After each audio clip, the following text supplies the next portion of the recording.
You're with Mansfield today, a kickback leisurely Sunday, and we take a look at different subjects then. Usually one of them is based around gaming, but I just want to touch base here with our gaming guru, Nick Cowan, on another subject, but one that I think affects us from a tech point of view. Nick, nice to have you with us once again. Hi. The new terms and conditions that Mm, WhatsApp are applying. Um, mm. just to go through those a bit and tell us about them and how does it actually affect us? Okay, so basically at the beginning of the year, WhatsApp users all received a little message from WhatsApp in the app saying there are going to be a new set of terms and conditions, and you have to opt in by February. And if you don't, essentially what would happen is that the functionality of the WhatsApp, if you didn't opt in as an app, would basically decrease and decrease and decrease until it was useless. That basically caused a massive outcry. So Facebook, which owns WhatsApp, obviously pushed the terms and conditions back. I think it was June.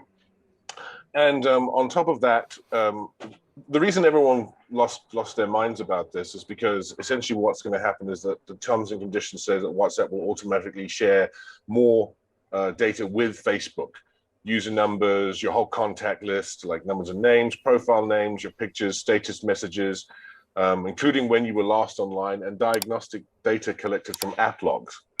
Um, so a lot of people were rather put out by this. This is one of the reasons Telegram, another chat app, started to be downloaded.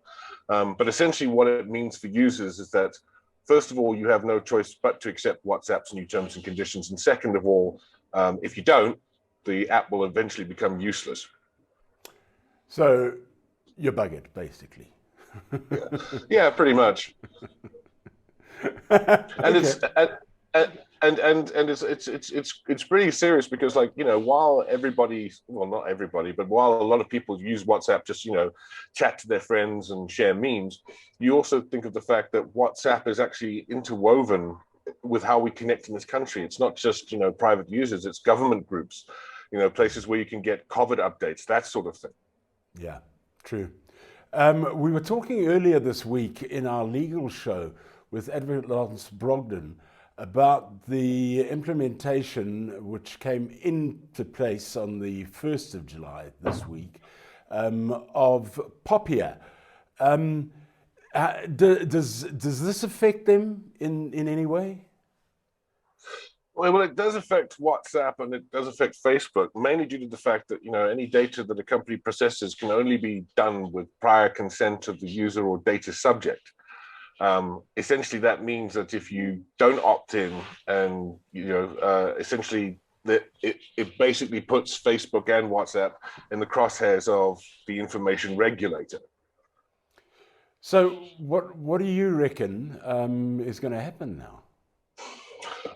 Well, I'll tell you what. In a short word, I'm not sure. That having been said, I can have a couple of guesses. Yeah. The information regulator has already been seeking legal advice on its options should Facebook and by extension WhatsApp not change their terms and conditions. WhatsApp, to give it its due, did do a bit of a turnaround earlier where it said, okay, well, if you don't opt in anymore, the app won't become completely useless for you. But Parliament has basically asked Facebook to come to Parliament and explain, what it's doing with the data it's collecting, what it's going to be doing about misinformation with the upcoming municipal elections, and by extension, they're also going to ask, well, WhatsApp, are you going to change your terms and conditions to make it, specific to this country in light of POPIA, which becomes law this week on July 1st. Facebook initially said it would see Parliament, then it reversed its decision. Um, and I think at some stage, something's got to give. However, I don't think that Facebook will do what it did in Australia when it saw a law it didn't like, which was threaten to pull out of the region. One of the advantages of being a country on the African continent is that South Africa is part of the emerging markets, which Facebook and WhatsApp and a lot of social media are keen to grow out here. So like I said, I'm not really sure, but we at Stuff are really interested to see what's going to happen, and we're bringing popcorn.